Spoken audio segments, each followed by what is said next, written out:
What is up guys, Wasted Gaming here, today we're unboxing the Tupac The Prophet vinyl record. Without further ado, let's go ahead and get started.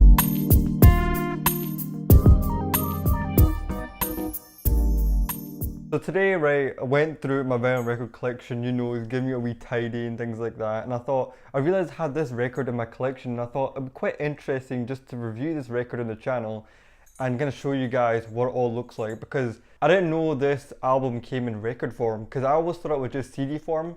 So I was really surprised, right? And I do have the other parts to this record, which is the Dr. Dre one and the Snoop Dogg one, which I'll review them a separate day, right?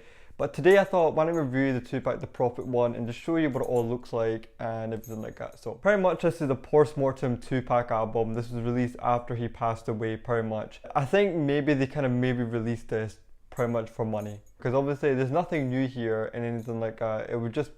It's just a compilation from all his various different albums, pretty much, primarily the Death Row days, pretty much, like 7-Day Theory, All Eyez on Me, and then maybe some other songs from everywhere else. But let's take a look at it and see what we get. On the front, right, we get the classic artwork over here. This artwork, it looks pretty dope. It does, looks really sick. I'm sure it's from Two of America's Most Wanted video shoot, because in the video they were printing out a photo of Tupac and this was the photo right here, so that's kind of where I recognize it. It looks pretty sick, this picture anyway.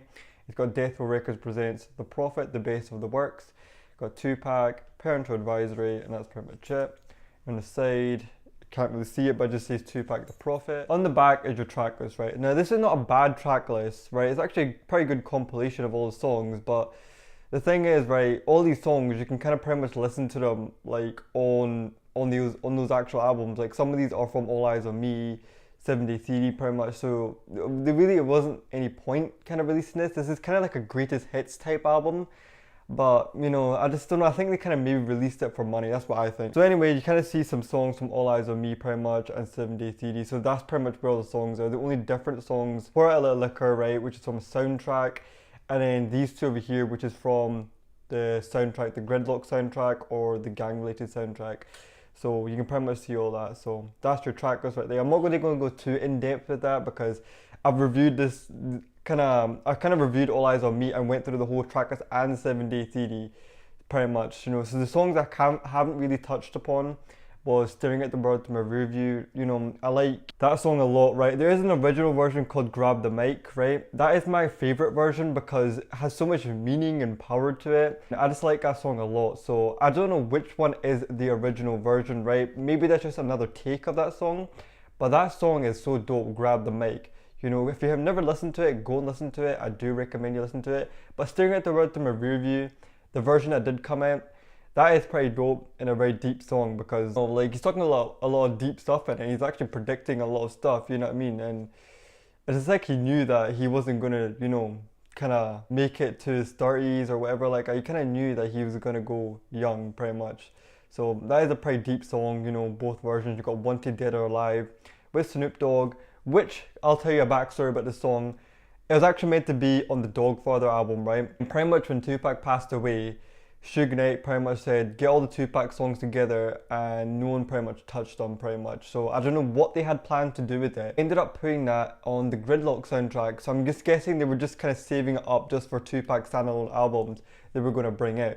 So that was actually meant to be on the Dogfather album, so pretty much. I think Street Life was meant to be in the Dogfather album as well. There was a lot of Tupac songs that was meant to be on the Dogfather album, so that's quite interesting that they took them off. So that's pretty much it. Got Pour Out a Little Liquor, a classic song, from the Thug Life album. The Thug Life album is one of my favorite albums, right? I like Bury Me a G, it's just such a good, like, album that is. And that album was actually watered down, and even though it's watered down, it's still such a classic album that is, So many good songs on there that was meant to be on it, and you can go listen to them online, so I highly suggest you go and, check them out and check all the original track lists out. But everything else is classic from All Eyez on Me and 7-Day Theory.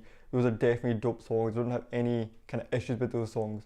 And over here is pretty much kind of a bio of Tupac from his start of his career to the end of his career. So you can kind of see, like, during this short life, it's kind of telling you what he kind of did in his career pretty much, and what kind of happened and the things he went to, and he kind of told you his end, like, September time, and kind of what happened afterwards, you know. And it kind of says Until the End of Time was the top selling hip hop album of all time, so you can kind of see that, kind of giving you a wee bio of some of the stuff right over there. So that's pretty much it. And over here, just your track list over here, it just tells you who's in the songs, who made the beats of the songs, and so on and so on. It just gives you more information pretty much, and that's pretty much it. And you've got the Death Row logo and another logo over there.